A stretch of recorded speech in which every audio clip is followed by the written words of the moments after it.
nos Bibles. Alléluia, spécialement dans le Deutéronome, chapitre 29. Alléluia, gloire au Seigneur. Deutéronome, chapitre 29. Et nous parlons spécialement aujourd'hui du géant du ressentiment, le géant de l'amertume. Quelque chose dont nous avons besoin d'entendre parler. Et évidemment, tôt ou tard, au travers des prédications, nous abordons différents sujets et qui nous aident personnellement donc à marcher plus près du Seigneur. Deutéronome, chapitre 29, et nous lisons à partir du verset 16. Deutéronome 29, verset 16. Le géant du ressentiment. Vous savez de quelle manière nous avons habité dans le pays d'Égypte et comment nous avons passé au milieu des nations que vous avez traversées.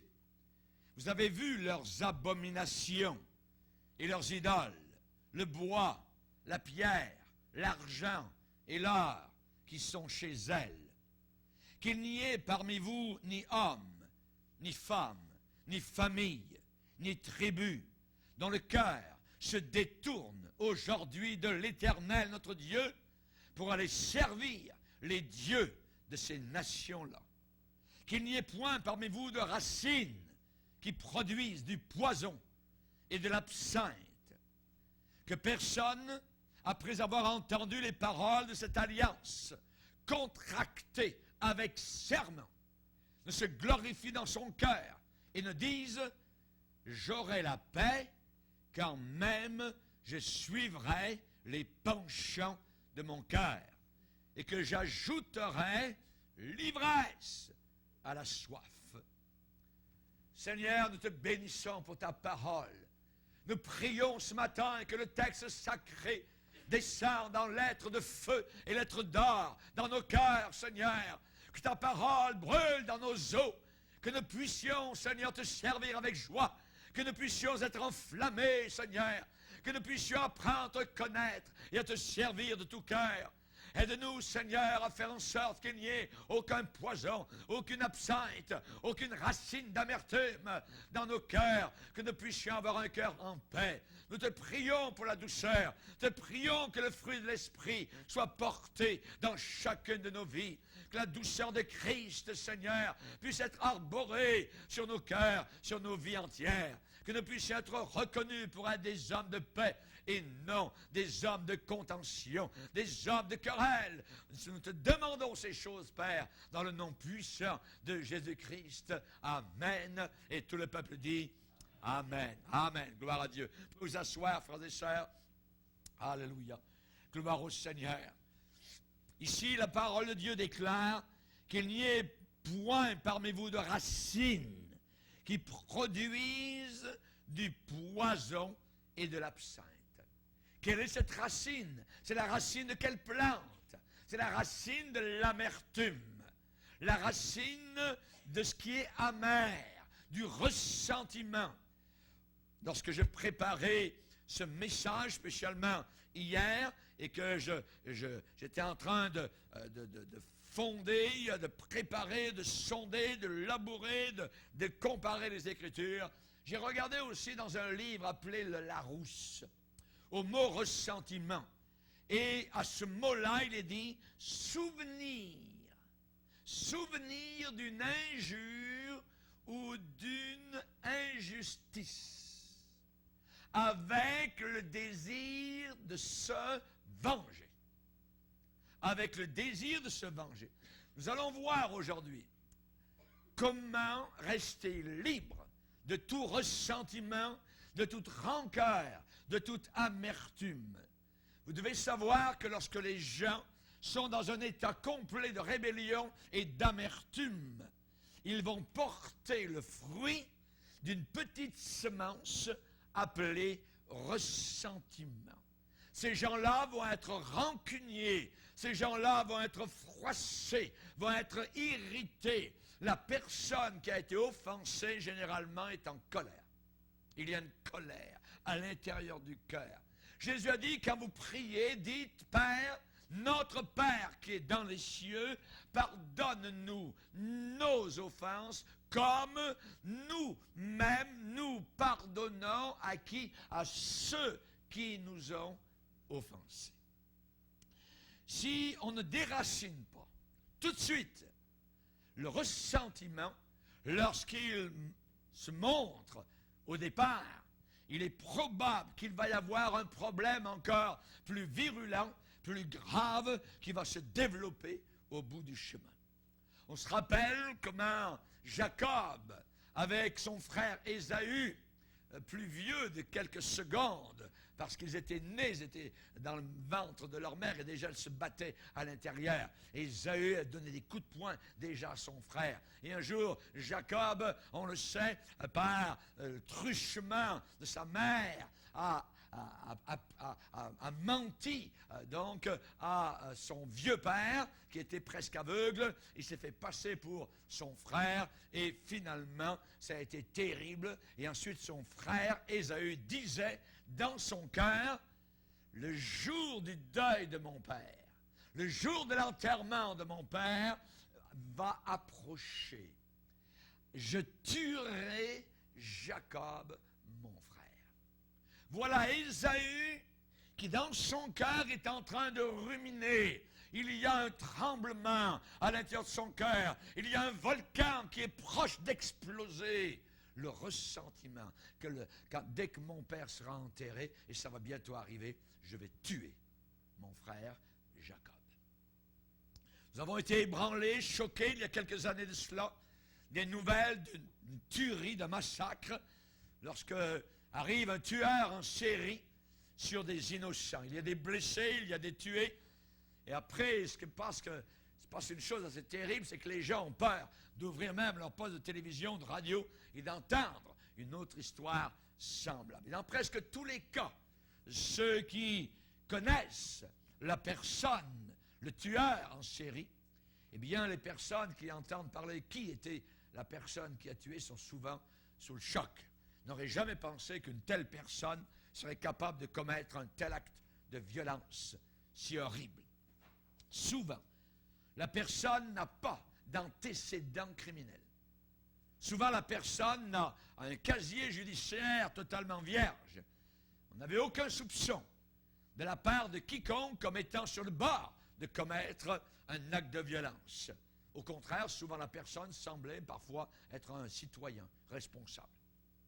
Et cependant, lorsque l'enquête commence, ce n'est pas inhabituel de découvrir que derrière ces actions impulsives et explosives de violence contre les autres, il y a tout un paquet de ressentiments, tout un paquet d'absinthe, un paquet d'amertume qui commence à émerger. Le ressentiment, l'amertume bouillonne, bout, juste en dessous de la surface. C'est une attitude qui extérieurement semble très calme, dont cependant le tic-tac est comme une bombe qui est minutée. Tic, tic, tic, tic, jusqu'à l'explosion. Jusqu'au jour où tout explose. Le trouble, c'est qu'absolument personne, et même pas parfois la personne elle-même, ne sait quand la bombe va sauter. Quand, à quel moment la bombe va sauter. Le ressentiment, la rancœur, la rancune, voyez, c'est un des géants les plus séducteurs qui se cachent dans la forêt de nos vies. La colère est plus impulsive, c'est différent. La colère est soudaine, tandis que le ressentiment se bâtit petit à petit, goutte à goutte, lentement, graduellement. Parfois même, ça prend des années. Des années.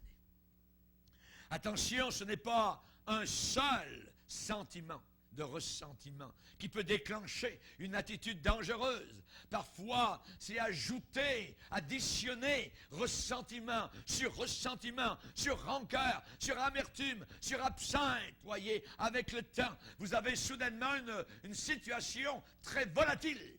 Voyez, c'est comme du gaz inflammable. Voyez, et je dirais même que tout péché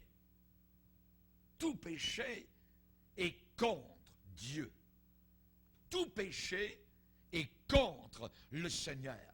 Lorsque Joseph a été séduit par la femme du patron en Égypte, qu'est-ce que Joseph lui a répondu? Comment pourrais-je faire un acte aussi répréhensible, un aussi grand péché contre Dieu? D'aller coucher avec toi dans un lit, tu es une femme mariée, c'est contre Dieu. C'est un péché contre Dieu. Quand David a commis adultère, et dans le psaume 51, quand il s'en repent, il a dit, j'ai péché contre Dieu. C'est un point levé contre le Seigneur, tout péché. Et l'amertume aussi. En réalité, toute amertume est une amertume contre Dieu, contre le Seigneur. Chers amis, le ressentiment peut être caché. Quelqu'un peut le cacher très bien. Ça peut être masqué, ça peut être voilé par un certain calme extérieur, apparent. Mais très souvent, les autres même ne le détectent pas, ne le voient pas, voyez. Mais le ressentiment, une fois qu'il est accumulé, entassé, voyez, il peut arriver à un temps de violence, d'amertume, voyez. La Bible dit, nous l'avons lu, qu'il n'y ait point parmi vous de racines qui produisent du poison et de l'absinthe. C'est Leonard Holt, un homme qui a vécu en Pennsylvanie. Il y a quelques années de cela, c'était un très bon ouvrier dans une usine de pâte à papier. Cet homme-là s'occupait des scouts en ville. Il passait du temps avec ses enfants. Il était même un pompier volontaire. Il était membre actif de l'Église. Il était un citoyen modèle. Tout le monde en ville admirait Léonard, jusqu'au jour où il a placé 2 pistolets dans ses poches de son manteau. Il a pris sa voiture, il est allé à l'usine, et là, il a tué méthodiquement ses amis, ses co-ouvriers depuis longue date. Comment un homme comme cela a-t-il pu faire cela? Avant que l'attaque ait achevé son cours, un cours sanglant, Leonard Holt avait tiré 30 balles mortelles et laissé un certain nombre de blessés. Toute la communauté dans cette région de Pennsylvanie, à l'époque, a été sous le choc, a y perdre la tête. Tout le monde était bouleversé, ahuri, troublé, dans la douleur, dans la tristesse, désorienté, dans un immense chagrin. Pourquoi? Pourquoi leur voisin, loyal, supposément, celui qui dirigeait les scouts, qui allait à l'église, avait-il pu faire une telle chose? Si un homme comme Leonard Holt avait pu faire cela, à qui alors pouvait-on faire confiance? Un homme qui s'occupe des enfants, un homme qui s'occupe des scouts, un homme qui est pompier volontaire, un homme qui va à l'église et qui tue ses amis et ses collègues à l'usine. Il a fallu du temps pour comprendre le puzzle complexe de Leonard Holt. Quand les amis, les détectives, les voisins ont commencé à rassembler les morceaux du puzzle d'une vie qui avait fait l'admiration de la communauté, une vie qui avait édifié toute une ville avant de la mettre en miettes, ils ont vu une image qui avait été là depuis longtemps. Mais les gens avaient choisi simplement de ne pas la voir, cette image. Il y avait quelque chose qui était au-dessous du dur travail de Léonard. Il y avait quelque chose qui était au-dessous de tous les sourires amicaux qu'il pouvait donner à ceux qui l'environnaient, tout le travail volontaire et bénévole qu'il faisait. Il y avait quelque chose qui se tapissait, quelque chose qui restait là, dans le vent, qui se cachait. Il y avait le nuage, le démon, la bête du ressentiment, de l'amertume.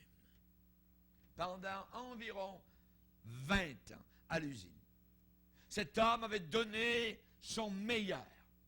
Mais cependant, il y avait des hommes qui étaient au-dessous de lui et qui avaient été promus en avant de lui. Personne n'avait fait attention aux sentiments de Léonard. Beaucoup de ces hommes qui avaient été promus étaient ceux qui ont été enterrés dans le cimetière le jour de la tuerie. Le ressentiment qu'il y avait à l'intérieur du cœur de l'homme le rongeait lorsqu'il s'en allait à son travail, lorsqu'il revenait du travail, et pendant toutes les heures entre son entrée et sa sortie de l'usine. L'amertume avait saisi littéralement cet homme. Son visage est apparu sur la revue Time Magazine à l'époque. Savez-vous comment ils ont mis comme titre sur le Time Magazine pour raconter cette histoire? Ils ont dit « responsable, respectable, mais plein de ressentiment. » Responsable, respectable, mais rempli d'amertume. Plein de ressentiment. Le ressentiment nous garde constamment en colère. Une colère qui est là, à l'arrière, en permanence. Le ressentiment creuse de profondes rides sur notre visage. L'amertume va ajouter une douleur à nos propres pas, une pesanteur, une sorte d'engourdissement. Pourquoi certaines personnes choisissent-elles ce genre, ce style de vie, d'avoir tout le temps du ressentiment dans le cœur? Dès que cela est détecté dans votre cœur, vous devez absolument chasser cela comme un démon de votre vie. La Bible dit qu'il n'y ait point parmi vous de racines qui produisent du poison et de l'absinthe. Du poison et de l'absinthe. Hébreu, dans le Nouveau Testament, nous dit la même chose d'une manière différente. Veillez à ce qu'aucune racine d'amertume ne produise de mauvais fruits. Il y a une relation, un lien entre la sainteté et vivre en paix avec les autres. Vivre en paix avec les autres. Nous allons ce matin inspecter le ressentiment. Inspecter le ressentiment. Vous savez, lorsque le peuple d'Israël a quitté l'Égypte, est arrivé dans le désert, ils sont arrivés à un endroit où ils avaient tellement soif, ils n'avaient plus d'eau. Leur réserve d'eau était épuisée depuis la sortie d'Égypte. Ça faisait quelques jours qu'ils marchaient. Ils sont arrivés vers un plan d'eau. Oh, merci Seigneur. Ils sont jetés la tête première à l'intérieur. Ils ont bu à longs traits pour recracher aussitôt cette eau parce qu'elle était amère, imbuvable. Et ils ont appelé ce lieu Mara. Mara. Et vous savez ce qui est arrivé comme miracle. Moïse est allé devant Dieu parce qu'ils étaient prêts à le lapider, prêts à le tuer sur place, là. Et Moïse a dit, Seigneur, qu'est-ce qui va arriver? Tout ce peuple-là, il y a environ 3 millions de personnes qui me suivent. C'est pas moi qui les conduis. C'est toi, Seigneur, fais quelque chose. On n'a plus d'eau. Et le Seigneur a dit, tu vas prendre tel bois et tu vas jeter ce bois dans ce plan d'eau et tu verras. Et c'est ce que Moïse a fait. Il a pris le bois, il l'a jeté dans l'eau et ensuite il a dit, buvez. Et les gens ont bu. Hein? Elle était douce. L'amertume avait disparu. Il faut jeter le bois de la croix. Il faut absolument que vous regardiez à Christ. Jetez dans votre amertume la crucifixion de Christ, les souffrances de Christ, le sang de Christ. La croix est la réponse pour une génération qui est remplie d'amertume.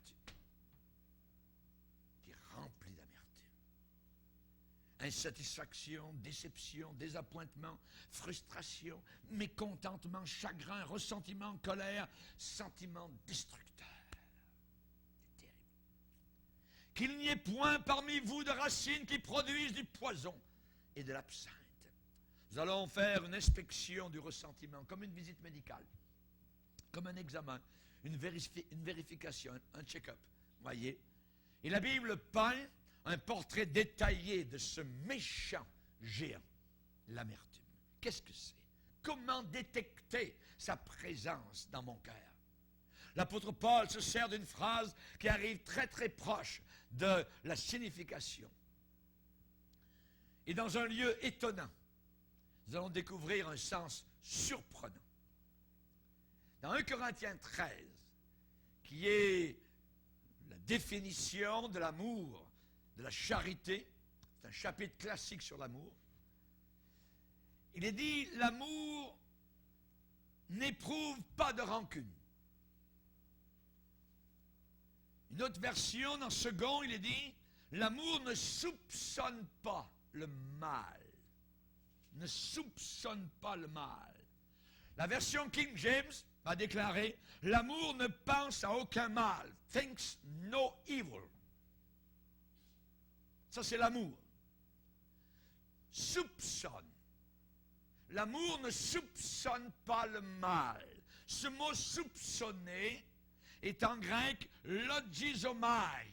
C'est un mot, quel mot? C'est un mot qui vient des comptables. Les comptables qui tiennent les comptes, qui tiennent les livres de comptes. Ça veut dire calculer. Ça veut dire compter. Ça veut dire estimer. L'amour ne soupçonne pas le mal.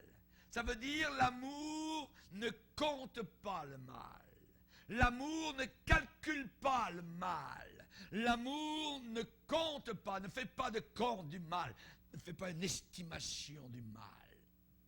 Ce mot logizomai en grec pour soupçonner, c'est comme entrer un chiffre, écrire un nombre dans un grand livre de registre, un livre de comptes, dans le but évidemment d'en garder la trace. Tenir des comptes, c'est ça que ça veut dire. Tenir des comptes. Et avec de l'encre permanente. Logizomai, ça veut dire ce que l'on porte au compte. Ça veut dire sur ce qu'on applique à notre réflexion. J'y pense. Mais dans l'autre sens, utilisé pour notre bénéfice, pour notre bien, j'aimerais vous dire que Dieu ne marque pas dans son livre le péché de quelqu'un qui est en Christ. Dieu ne tient pas de rancune. Dieu ne soupçonne pas le mal. Au contraire, voyez, la Bible dit, heureux l'homme à qui le Seigneur n'impute pas son péché. Heureusement qu'il n'a pas écrit nos péchés avec une encre indélébile dans ses livres de comptes. Amen. Alléluia. Heureux l'homme à qui David n'impute pas son péché, va dire David. Paul va dire, Dieu était en Christ, réconciliant le monde avec lui-même en n'imputant point aux hommes leurs offenses. Imputer, ce verbe veut dire marquer au compte. Dieu ne marque pas sur notre compte nos péchés. Alléluia. Abraham a eu confiance en Dieu quand Dieu lui a parlé, et ça dit, cela lui fut donc imputé à justice. Mis sur son compte, du bon côté, à justice. Amen. Alléluia. On est vraiment béni. Si Dieu n'a rien d'écrit, là-haut dans le ciel, à côté de notre nom. Est-ce que vous êtes bénis pour ça? Merci Seigneur. C'est le salut. C'est le salut. Il n'y a pas un salut de deuxième ordre, voyez? Non, c'est un salut pour tout le monde. Quelles que soient les choses qu'on a pu faire dans le passé. Ça n'a pas été imputé, n'est pas marqué sur notre compte. Dieu n'a pas de rancune contre nous. Dieu ne nous en veut pas. Dieu n'a pas d'amertume contre nous. Alléluia. Merci Seigneur. Mais Dieu tient un rapport dans un livre. Par exemple, au psaume 139, il est dit que sur ton livre, Seigneur, sont tous inscrits les jours qui me sont destinés. Il y a une chose que je veux inscrite, qui soit inscrite à côté de mon nom, c'est le nombre de jours. Alléluia. Dieu sait. Peut-être qu'il m'en reste 10, peut-être qu'il m'en reste 100, peut-être qu'il m'en reste peut-être quelques milliers, je ne sais pas. Vous voyez, ça passe vite. Très vite. Voyez. Dieu n'a pas imputé, Dieu ne soupçonne pas le mal. C'est le même mot. Logizomai. Voyez. Tu jetteras au fond de la mer tous leurs péchés. Tous mes péchés sont au fond de la mer. Dieu ne s'en rappelle plus. Et les tiens aussi. Merveilleux! Autant l'Orient est éloigné de l'Occident, autant il éloigne de nous nos péchés et nos transgressions. Il ne tient pas de compte, Harriet, de cela. C'est vrai, nous mériterions que ce livre de nos péchés nous soit lancé en pleine face, en plein visage. Mais non, c'est le contraire. C'est jeté au fond de la mer. Alléluia! Êtes-vous joyeux? C'est le salut. J'ai donné ma vie pour cela. Que Dieu soit glorifié. Il n'y a aucune condamnation pour ceux qui sont en Jésus-Christ. Que Dieu soit glorifié. C'est bien de garder des rapports d'impôts.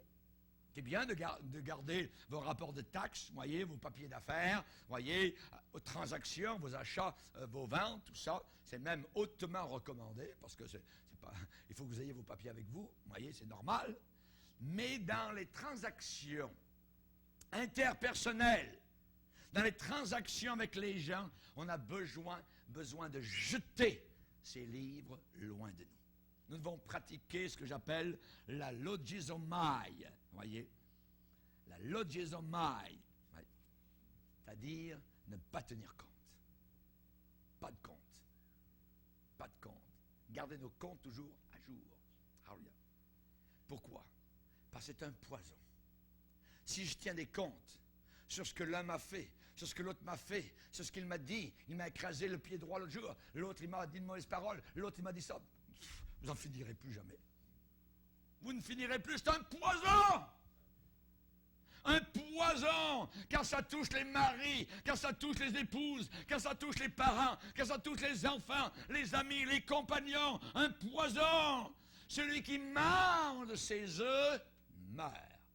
Ne couvez jamais des œufs de vipère. L'apôtre Paul nous rappelle que l'amour ne garde pas de livre de compte. L'amour ne soupçonne pas, ne garde pas de livre de compte. Hallelujah. Ne fait pas de liste de gens à piquer. Voyez? Non, non. L'amour ne taille pas dans coche, voyez, pour bien se rappeler, pour bien se souvenir, voyez. Mais l'amour se souvient d'oublier. Amen? Amen! Vous avez compris? Gloire à Dieu! Merci Seigneur.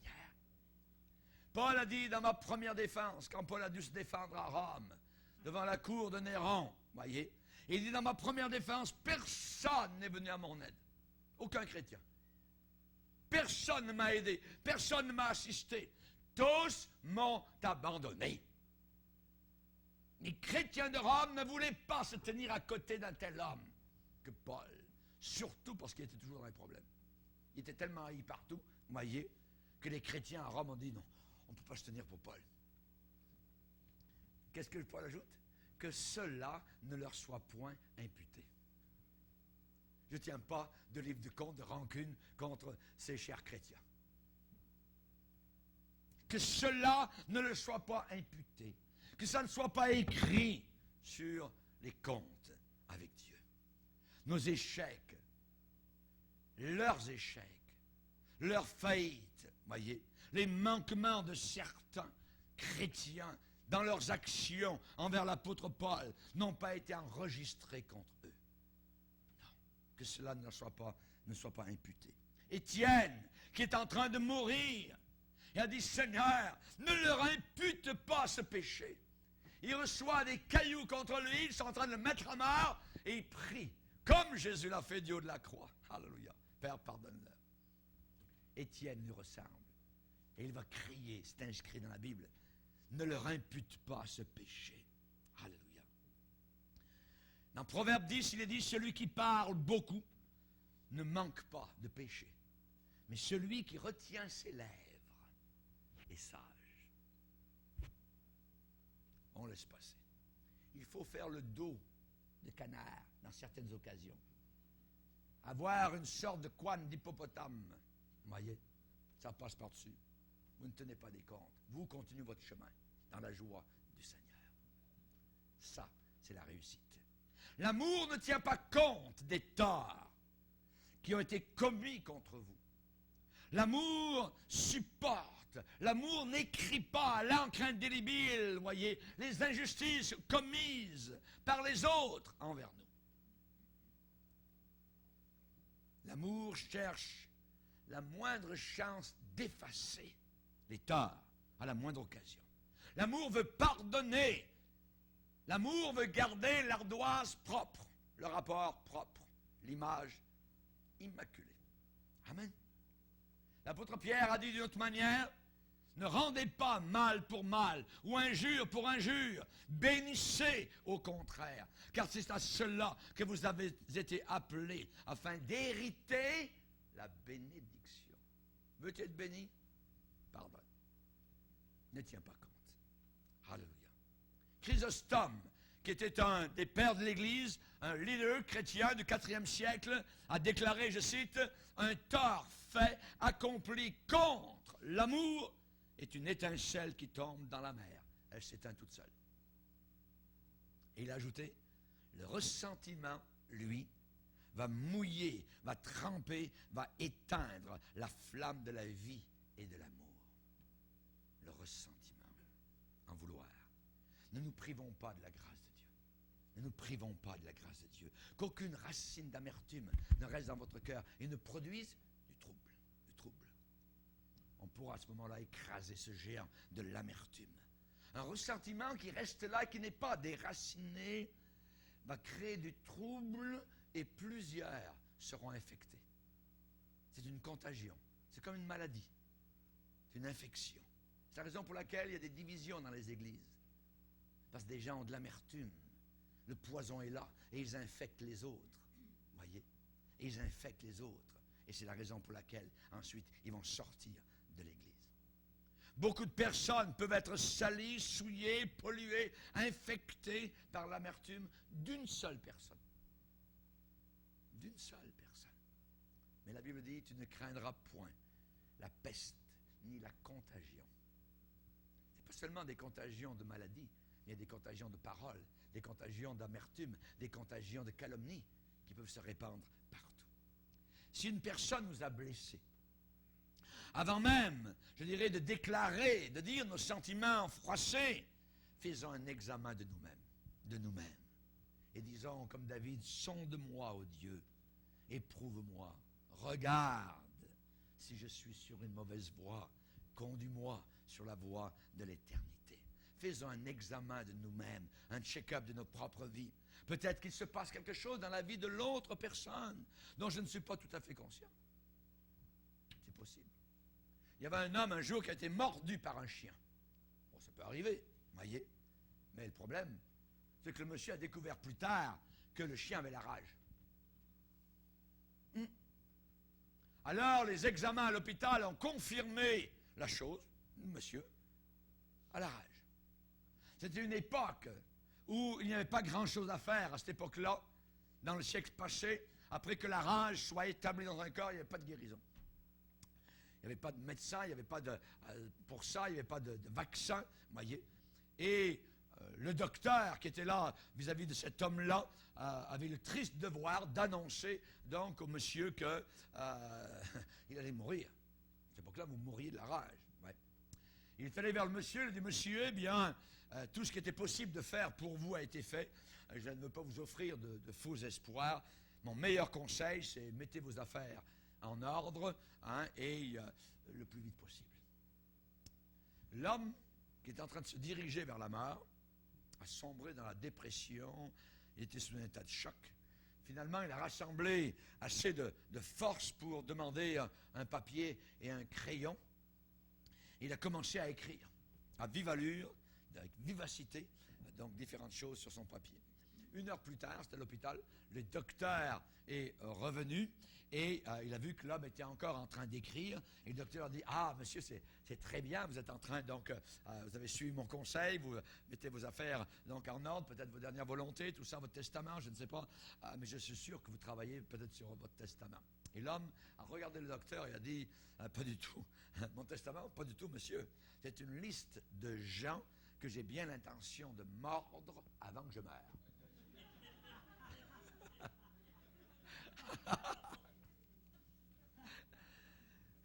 Ceux qui sont amers, ceux qui sont hargneux, ceux qui ont du ressentiment, de la rancœur, sont ceux qui ont été mordus et qui passent toute leur énergie à mordre les autres.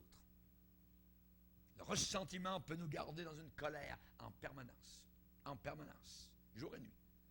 Le ressentiment peut creuser des sillons profonds dans nos cœurs, nos visages, et creuser même notre tombe, et sceller les clous de notre cercueil. La Bible dit qu'il n'y ait point parmi vous de racines qui produisent du poison et de l'absinthe. Est-ce que c'est la sorte de vie que je veux vivre? Non. Celui qui réfléchit sur les choses trouve le bonheur. Réfléchir sur les choses. C'est bon de prendre un pas de recul, je dirais, pour sortir de dessous les arbres, pour avoir une image globale de la forêt. Sortez un peu, voyez. On peut devenir tellement absorbé à lire un livre, à faire un certain travail, qu'on peut même en perdre la notion du temps. Voyez? Qu'est-ce qu'il faut faire à ce moment-là?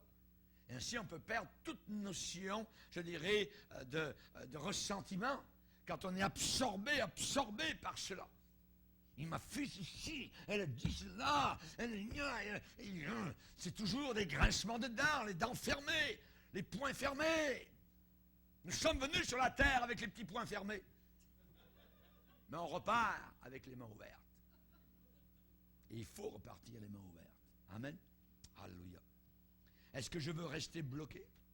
Est-ce que je veux rester collé, consacré à quelque chose d'aussi destructif et mauvais que la rancune et les ressentiments? Pourquoi certaines personnes ont de tels sentiments envers les autres? Comment ça se fait? Vous voyez? Une raison principale qui est surprenante, c'est que le ressentiment, l'amertume, semble, je dis bien semble, donner un sens de supériorité sur la personne vers qui la haine est dirigée. Ça semble donner un sentiment de supériorité sur la personne vers qui la haine est dirigée. Pourquoi? Parce que ces gens-là ressentent qu'ils sont la personne qui est juste, qui a été maltraitée. Voyez? Par une personne qui leur est inférieure. Ils aiment avoir des fantaisies sur des complots de vengeance. Tu rentres pas à la maison, toi, ainsi de suite. Et la vengeance, c'est dans le cœur. Je vais te tuer, je vais brûler, tu n'auras rien à l'héritage, ainsi de suite. Que de malheur à cause du ressentiment. Que de malheur. Ils se répètent mentalement l'histoire qui est arrivée. Ils la revivent, ils la visionnent, ils réentendent les paroles. Fois après fois, ils enfoncent le moindre détail encore plus loin dans leur mémoire. À chaque tour de disque, c'est la même chose qui revient, année après année. Et ils vont mourir avec cela. Ils rabâchent les mêmes choses. Ils ressassent du noir. Ils broient littéralement du noir. Quelqu'un a dit, le ressentiment nous donne deux choses. Un plaisir de névroser. Et la deuxième chose, un orgueil religieux. C'est clair que les gens qui pensent peu de choses d'eux-mêmes sont ceux qui gravitent, qui tournent autour du ressentiment. Tout le temps, tout le temps. Ça leur donne un moyen, un mauvais moyen, mais un moyen de se placer un peu plus haut. Le ressentiment place quelqu'un dans le fauteuil du juge.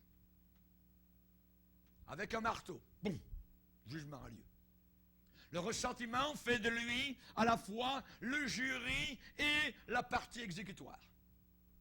Il est tout en même temps. Il a un sens de puissance en imaginant, dans des pensées évidemment très très fantaisistes, que l'exécution de ce qui semble être la justice vient de lui. Je lui en veux. Qu'il n'y ait point parmi vous de racines qui produisent du poison et de l'absinthe. La personne qui est remplie d'amertume se croit, du moins dans ses pensées, très élevée et puissante. Très forte. Est-ce que c'est là la direction dans laquelle je veux projeter mes pensées, vivre ma vie avec ça tout le reste de ma vie? Que votre parole soit toujours accompagnée de grâce, dit la parole de Dieu. De grâce, pas d'amertume. Que ce soit pas un puits d'amertume et d'absinthe. Oui. Vous avez vécu une injustice cette semaine, devoir. Je vais vous donner un devoir à faire. Écrivez cela sur un papier. Écrivez. Elle m'a dit ceci, elle m'a fait cela. Écrivez.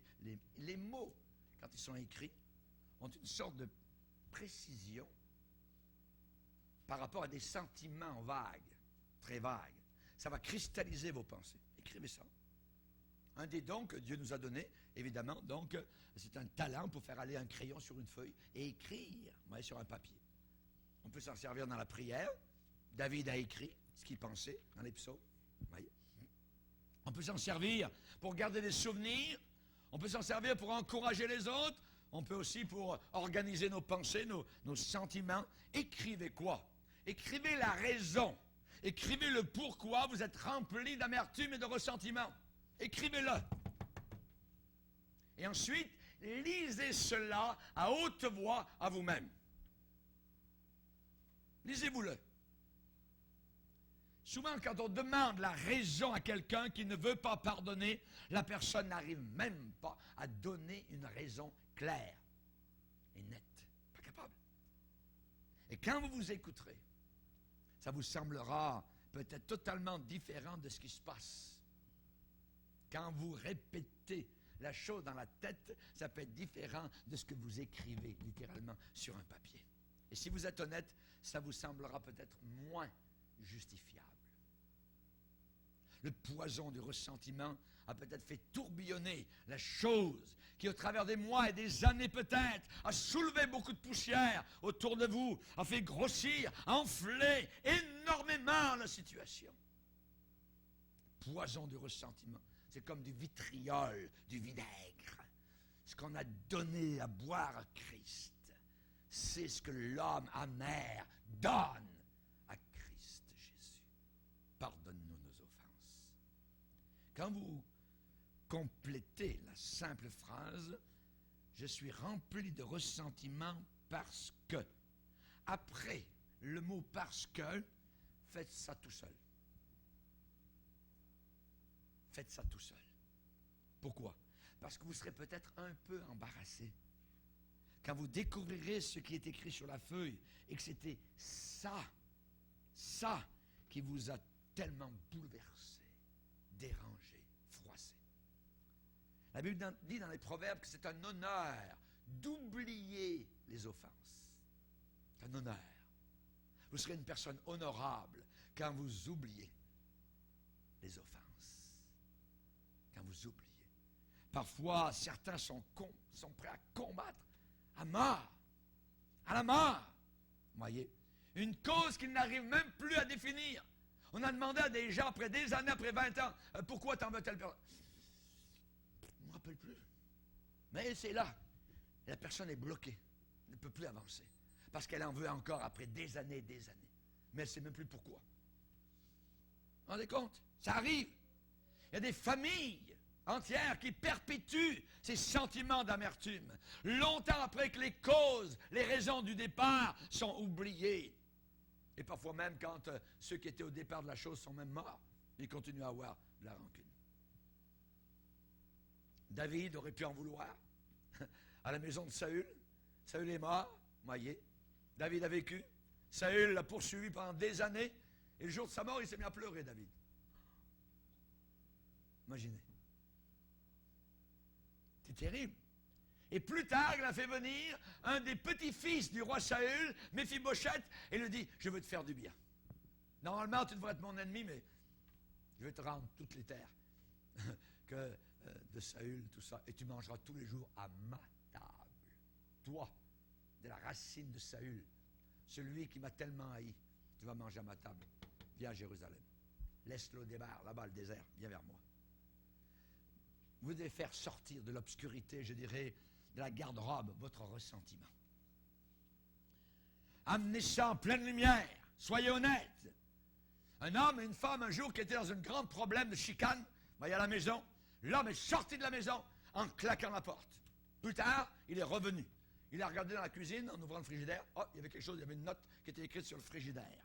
« Cher Édouard, je te hais avec amour, Marthe. »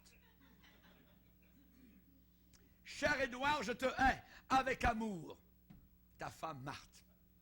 soyez aussi honnête que cela. Amen.